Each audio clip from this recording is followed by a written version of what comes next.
have had an opportunity of getting a gift from one of the flagship of our governor, Honorable Mr. Kangata, and the gift is a HMIS system. We did the first run on 7th of June. It was on a Friday, and it was successful. After the system was implemented fully, at least we've observed some differences on how we provide our service delivery. We experience most of the queues in public hospitals, and after the system was implemented, after we went live, queues have been reduced. This is the registration. Once you've been entered on the registration desk, the next is maybe the triage. So there's no way you will come and maybe pass somebody who came before you. And you know, the only time somebody will come and maybe be given a priority and you've just come, unless you've come in a vegetative state. Then there was this blame game between maybe the patients or relative to the patients and maybe the clinical officers, the people who are now giving the services. There will be this blame game of I came in the morning, and even as of now it's a bit 5, I've not been attended, or this and that going on. You find now the blame game has also now, it's also ceasing and all that.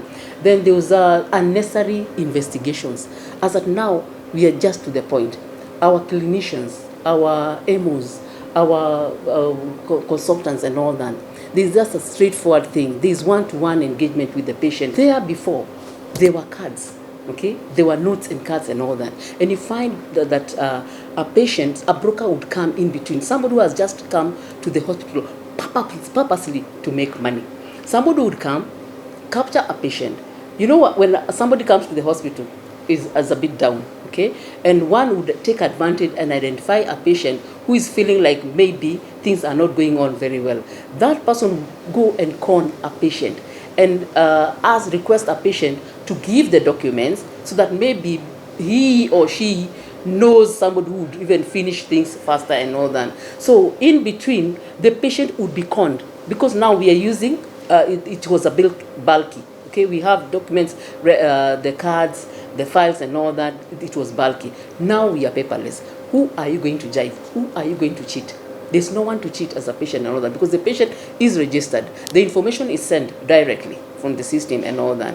So reaching at that particular point, you sit with the clinician. The information is sent to the lab, directly to the lab. So there's no in-between brokers who are now taking advantage to our patient and extorting money from them. The disappearing of patients' documents. Of course, as at now, there's no, because we are paperless, there's no disappearing of patients' documents. We've really moved from now that concept of handling money, handling money and the concept of infection prevention. Money is dirty. And the fact that now the HMI system is there, whereby there's online transaction of money, you find at least now we are safe. Our patients are safe and all that. Even if maybe they are using gadgets, and those gadgets also can be contaminated. You find like money, most of the time, money is really contaminating. And so also we have also enhanced on the side of infection prevention. Ideally, public hospitals, or rather hospitals, public hospitals are not profit-making. They are service delivery, whereby we really concentrate more on customer care and utilization of resources and all that. So utilization of resources, definitely now resources are going to be utilized well because there's be accountability. And also now when it comes to surrender of and accountability of finances, of the money which is being generated from the hospital. And so if there's accountability, you find that whatever maybe the county will decide to plow back to us for usage and all that, through the systems of procurement, definitely we'll have more money than before. Has helped us to know a real picture of the number of patients that we attend to this hospital. We have increased our workload from 12,000 to 20,000 since we launched the system. And also in terms of diseases, it has helped the county to be monitoring the trends of the infectious diseases on a real-time basis.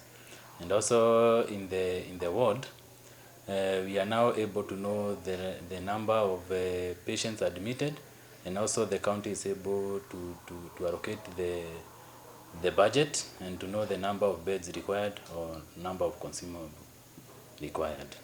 In terms of drug consumption, the hospital is able to estimate or to purchase the required drugs according to the diseases that are being treated in these hospitals.